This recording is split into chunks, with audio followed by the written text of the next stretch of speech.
хүрэлцэн ирсэн эцэг их сурагчид багш нартаа бүгдэнд нь энэ өдрийн мэндийг хүргэе.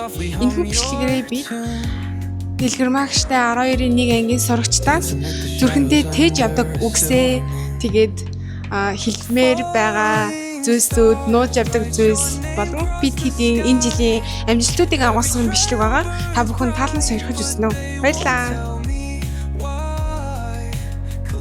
Зүйлчин жилээ би асран хамгаалагчтайгаа гоё музей ормоор төвдөөс асран хамгаалагч байгаа хоолыг маш их идмээр байна.